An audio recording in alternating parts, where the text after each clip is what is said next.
All right, folks, here we go.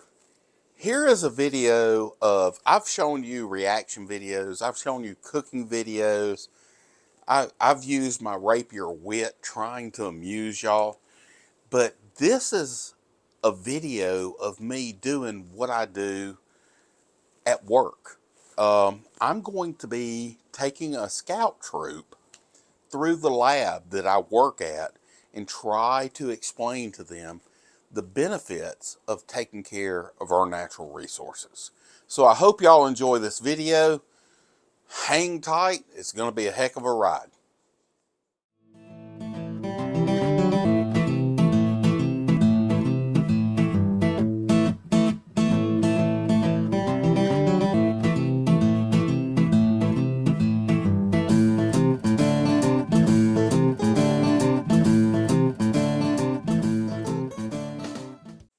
Let's start off over here.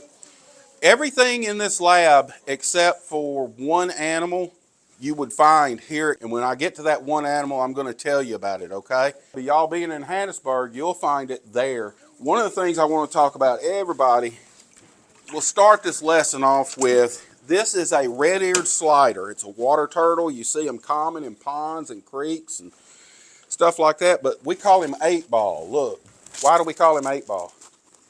Looks like an 8. Looks like an 8. What do you think did that? You know what we think it probably was?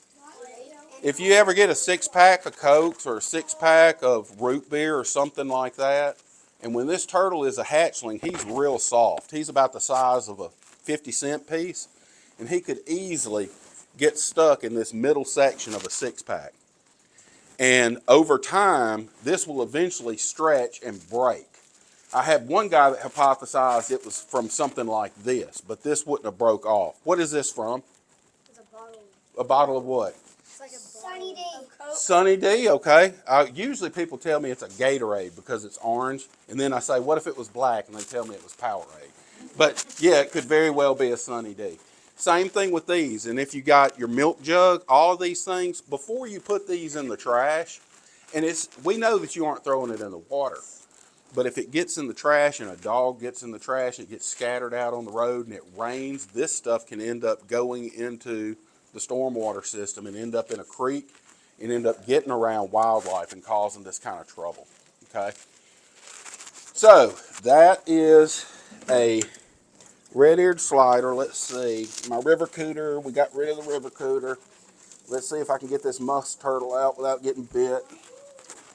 This is a musk turtle, and he's called a musk turtle. Yeah, he'll bite. All of them can bite, okay? A snapping turtle? I'm going to show you a snapping turtle here in a little bit. A blue one? This is a razorback musk turtle, and he's called razorback because of that raised dorsum that you see there. Okay? He looks pretty. He is pretty. But he'll bite me. He will bite. If I showed him my finger, he would have bit me. So would that other slider. This dude here is pretty neat. This is called a chicken turtle. This is called a chicken turtle, and look, he can stick his head way out. He's not going to do it because I'm holding him right now, but he's got a long, long neck, kind of like a soft-shell turtle does, or some snapping turtles have a real long neck. This animal is called a diamondback terrapin. Now, I don't know why they call him a terrapin because he's a water turtle, and when I think of terrapin, I think of earth. But this is called a diamondback terrapin. And you can see why with these nodes right there on his back, how they're raised up. Yeah. Okay. I think I know why they call it diamond terror, because it looks like a diamond. Like his feet. Looks like the scales of an eagle. Oh. Okay. Okay. I never thought about that. But this dude is a brackish water turtle. Do y'all know what brackish water means? Salty. It's salty and fresh. Look at here. Look at here. Good job. Give me some of that. It's where the creeks and rivers are coming into the Gulf of Mexico. It's Back Bay, Biloxi. It's Pascagoula in the Back Bay. It's Bay St. Louis.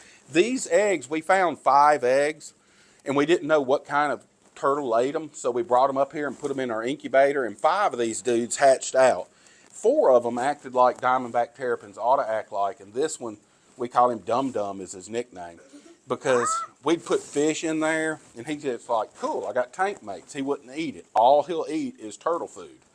So because all he'll eat is turtle food, we can't release him to the wild because he won't make it. There's not a whole bunch of people out there throwing that. So we keep him here in the lab. But you'll find him down on the coast in brackish water, okay? Now, let's talk about snapping turtles. And we're going to do comparative talking about snapping turtles. Hold on. This is a snapping turtle. This is also a snapping turtle. These are two different kinds of snapping turtles, but they're about the same age. Are they dead? No, they aren't dead. Why does that one look weird? Well, right now, what are they... Why is it everybody goes, how come he's not snapping you? Well, at this age, these are babies, okay? And at this age, they know that they aren't big predators. They are prey, okay? So they just want to act like a rock. Leave me alone, and they aren't going to do anything. But I'm going to have to get him to open his mouth here in a second. This is a common snapping turtle. This is an alligator snapping turtle. And if you'll look, this alligator snapping turtle has kind of a hawkbill beak, okay? Where the common snapping turtle doesn't have that overbite, and he doesn't have that beak that's quite as pronounced, okay? He just has the little tiny hook. Yeah, his is close together. This dude's is on out there, okay?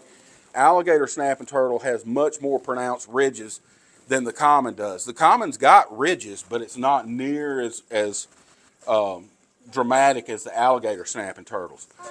And a lot of people say, hey, I got an alligator snapping turtle in my pond. I've gone to see these specimens. These dudes are pretty hard to find. If you'll look in here, right here, don't put your fingers anywhere around here. But you see that little pink dot in the bottom of his mouth? See that little pink dot? You know what that is? That is a lingual lure. How many of y'all like to fish? You know what that little pink dot does? He sits down at the bottom of the pond, he opens his mouth like that, and then he wiggles that little pink dot, and it looks like a little worm. And when he feels that fish peck on it, when that fish touches this, he bites down. That's his trigger to shut his mouth. He's a professional fisherman. That's what he does for a living.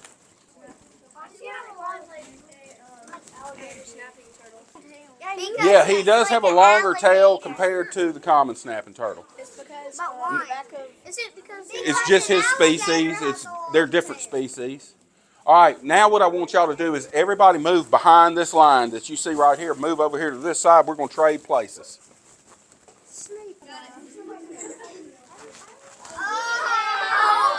Ah. That is gorgeous. This is a eastern hognose snake. Winnie has held this snake before, and we're going to give everybody a chance to hold the snake. But what I want you to do is look at his nose. You see it's upturned like a hog's nose. That's why he's got that. He uses that to help dig. He digs around because he hunts toads. Yes, sir. Are they venomous? Dang it, you got me ahead of time. Yes, this snake is mildly venomous, but the venom does not affect people. The venom that he has is used for frogs. That's what he eats. If we got bit by this, it would feel about like a bee sting, and then it would get numb and just be numb for a while. But he's a rear fang venom snake. He's not like a cottonmouth or a diamondback or anything that their fangs retract and they're up in the front of their mouth. His are in the back of his mouth because he uses those fangs when he gets hold of that toad, because a lot of times toads puff themselves up. He's deflating them. Okay? So, Winnie, you want to hold him again? There you go. Winnie has held this snake. Her big brother Louie has. But you see how Winnie had him? She had him with open hands like this. You don't want to grab at him, okay? Let's try it again. And just guide him. There you go. Got him. There you go. You got it. It is gorgeous. And this snake does not bite, folks. That's why does anybody else want to hold him? Okay. All right. The ones that want to hold him, come up front. One at a time. Here we go. There you go. You are holding an eastern hognose. All right. Manny, if you've had your chance, go Yeah. to the back. Hey, Jack, look Well, over there. he's not gonna get you. He's not gonna get you, buddy. There you go. That way we know who still is left. Jack, look over here. That's awesome. All right. Next, we're gonna put our hands out just like that. There you go. 2 hands, and not grab. There you go. Get your picture taken. All right. Thank you. There you go. Held a boa. Well, let me talk about boas. One of the things, all these animals that we have in our lab are from this area. Everybody? Hello? All these snakes that we have are from this area. They're native. So if they got out, they'd be fine. Okay? If you had a boa that got out and it was cold, it would kill that boa. So those are non-native species unless you're in a place like South Florida. And then you end up with issues like the ball pythons and the Burmese pythons that are quickly becoming apex predators in the Okeechobee area because it doesn't get cold enough to kill those snakes. And they end up becoming the apex predator in those areas, which isn't what was meant to happen. Exactly. All right, now who didn't want to hold the snake? All right, come on over here. I want you to at least touch him. I've got his head. No? You don't have to. Okay, okay, you already held him though. All right, what do you think he was going to feel like? Is that what you thought he was going to feel like? What do you think he was going to feel like? You thought he was going to feel slimy. That's He kind of does feel slimy. He's not slimy. Feel those scales. They're dry. Anywhere else? Yeah, there's It sounds soft. kind of soft. Yeah, because it's just skin and muscle, just like us. We do not have a rattlesnake anymore. The rattlesnake that the rattlesnake that we had got too big. Hello, listen to me. If y'all are talking, you can't hear me. The rattlesnakes that we had were too big, getting too big for us to safely handle.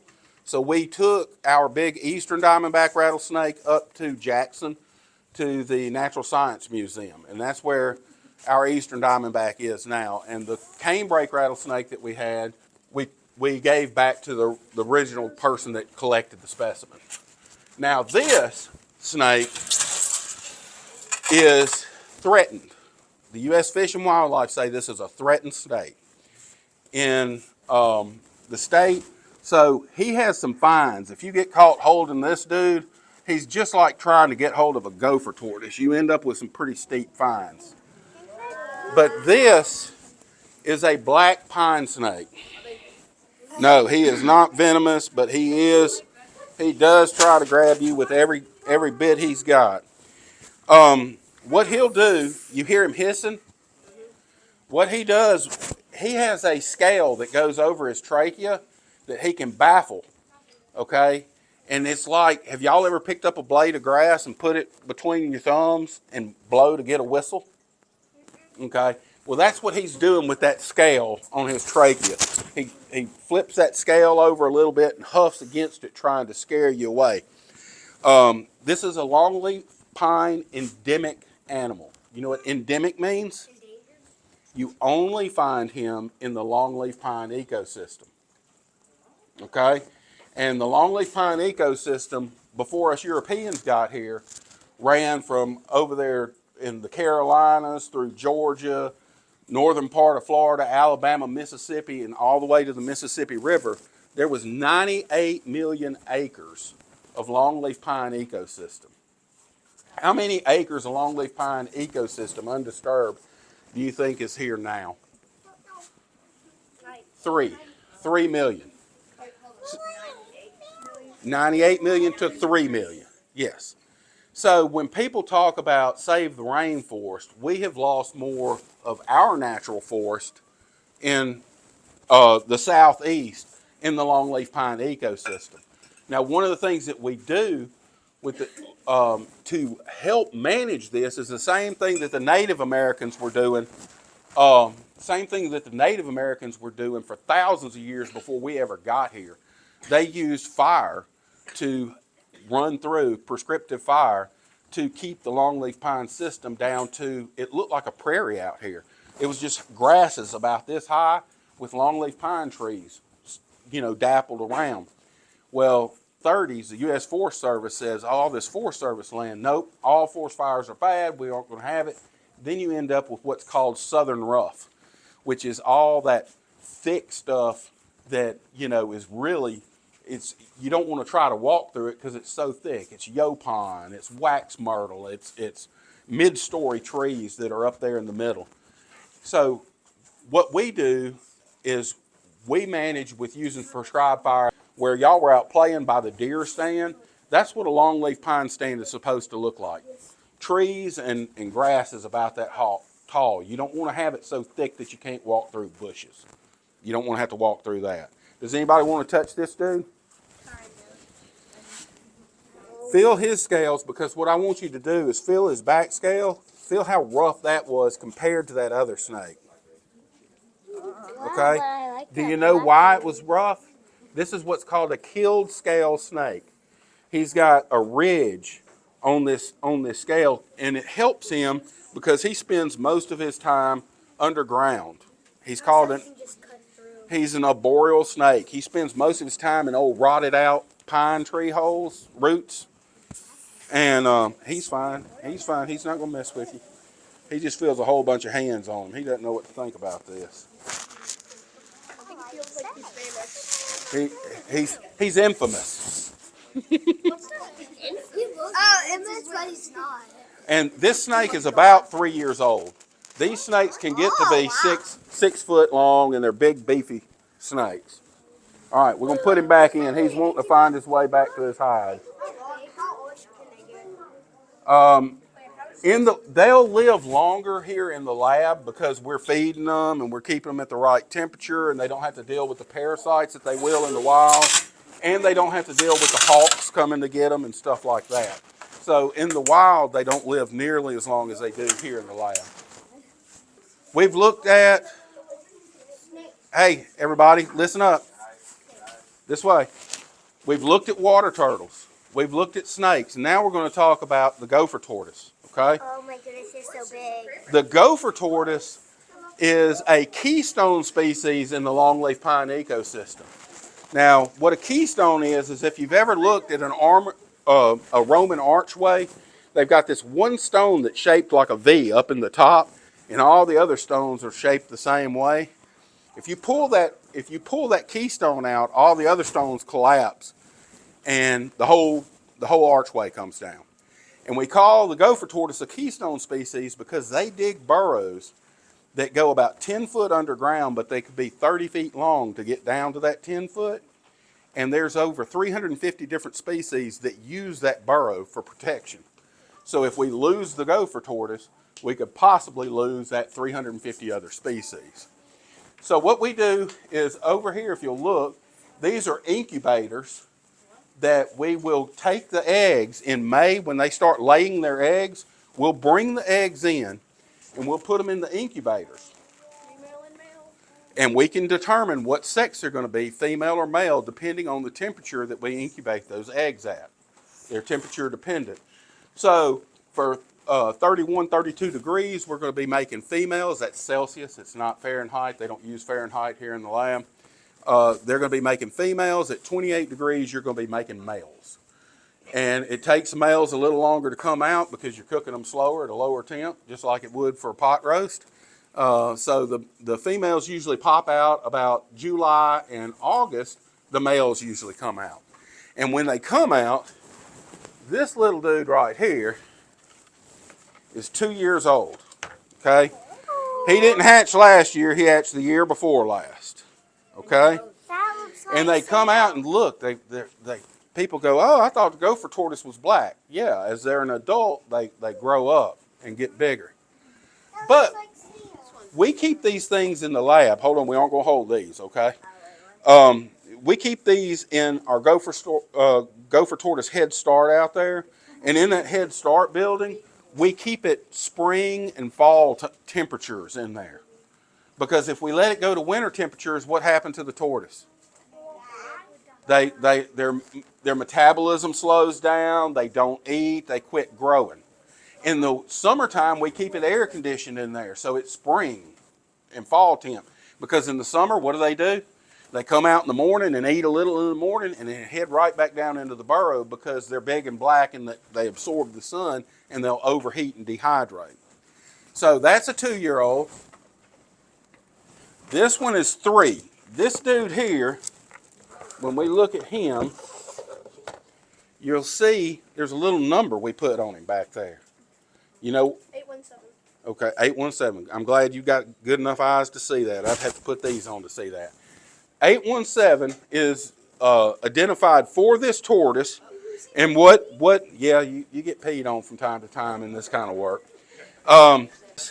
I want y'all to tell me, how old do you think this tortoise is? 1. How old do you think this tortoise is? 10. Okay. This tortoise is 7. And that one's probably like... This one's 4.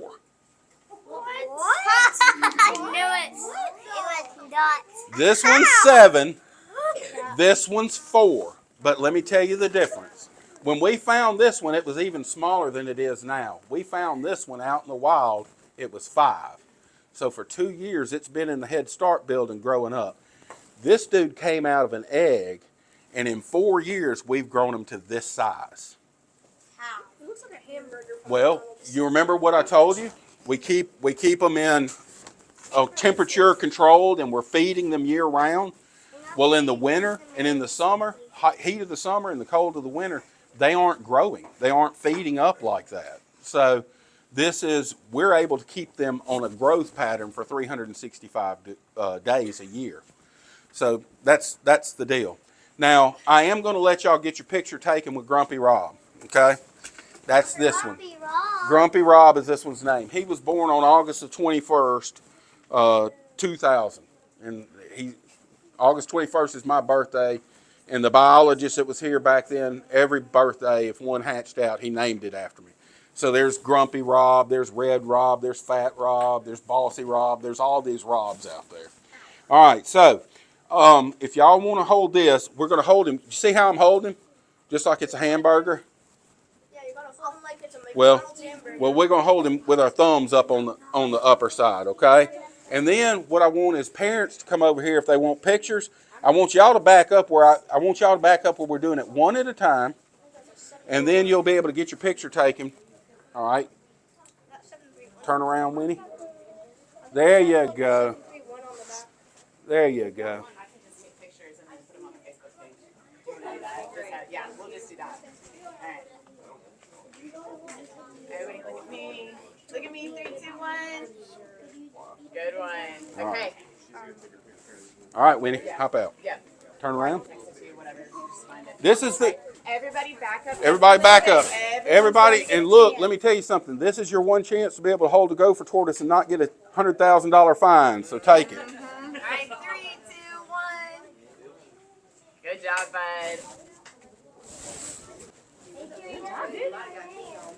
Yeah. All right, wait, flip your hands over. There you go. Thumbs on There top. you go. There you go. 3, 2, 1. Good job, Reese. I've had it. Not regularly, but I've had worse. And I stepped All right, Thumbs up top. There you go. Come on, you got to come around there. He's going to put his claws out for you. All right, look at me. 3, 2. Oh, look at me. Look at me. 3, 2, 1. Good job. All right, who's next? Go ahead, bud. You go. There we go. There you go. Support him. There you go. Smile. 3, 2, 1. I think the tortoise was smiling too. Yeah, I think he might be. All right, Cassidy, Atticus, who's going next? There we go. All right, Addie, look at me. 3, 2, 1. Look at that. Nice. There you go. All right, 3, 2, 1. Looks good. What's it feel like? Is it smooth or rough? It's hard. All right, Preston. Thumbs on top, bud. Thumbs up top. Put your thumbs on top. There you go. How old? He's 4. 3. Give me a smile, Preston. In the wild, this would be about a 12-year-old. Good job, So, bud. if you find them out in the wild, how You count in here, you can count rings like rings on a tree. That's a good question. Liam, look at me. 3, 2, 1. That's a good one. Good job. it's really heavy. It's heavy? It's heavy, yeah. Really? That's what I like, big, heavy tortoises. All right, get on in here. There you go. Good job. Put your thumbs on top. 3, 2, 1. Good job. Is it heavy? All right, Elizabeth, you want to go? Is it heavy? Obviously heavy. Those two other tortoises are trying to escape. Yeah, All right, look at me, sis. Ready? they're ready to get back to their own enclosure. And this one poops. Good job. All right. I'm so nervous. All right. Are there any other scouts that want to hold the tortoise? Can I hold him? Can I hold him? Sure. Is that okay? Here. Oh, I got a picture. Oh, yes. He is. Now, remind me, they can feel on their bellies or they can feel on top Feel of on their shells? everything. They feel on That's everything. that's part of their person. Even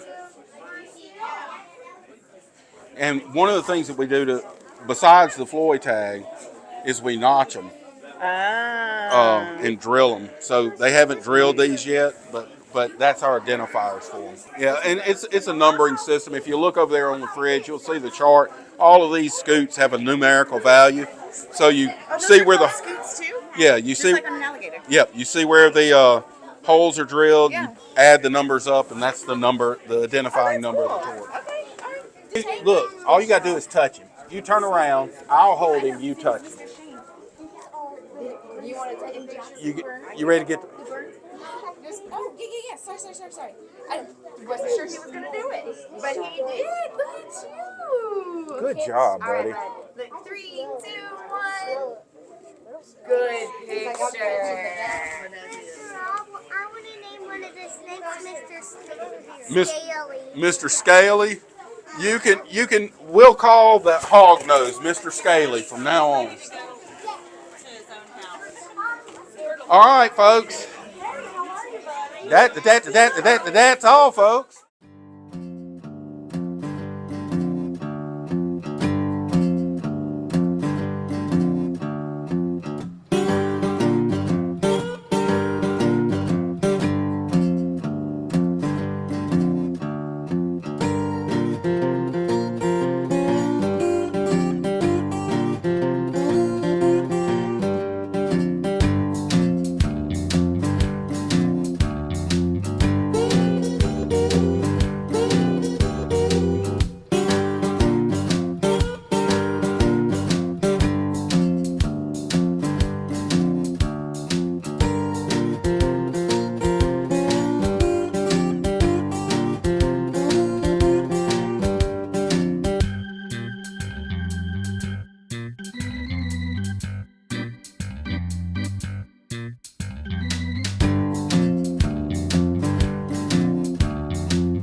Do y'all have any questions? If y'all don't have questions, that's it for me.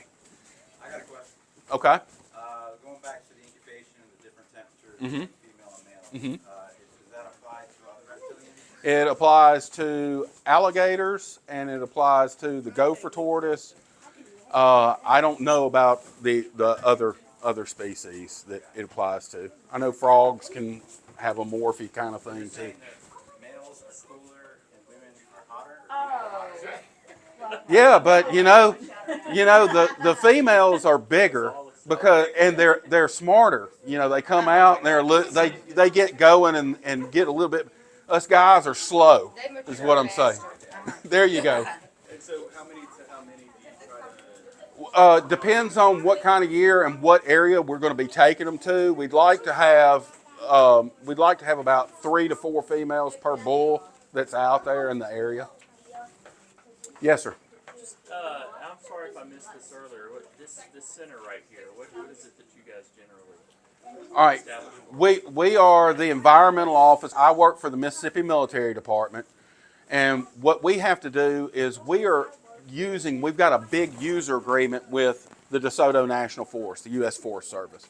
So we have to prove that us using this area in training, we can be good stewards of the environment that we're using for training. So we have designated areas where we have repopulated gopher tortoises where they hadn't been in years. And it's because we're doing this program. Same thing with the black pine snake, which it's threatened as well. We've got areas that we're really protecting these bad boys down there as well. And that shows the people that we are putting our best foot forward to protect the environment. In fact, we got an award from the U.S. Fish and Wildlife Service a couple of years ago as the best military base in the country for trying to protect the wildlife in this area.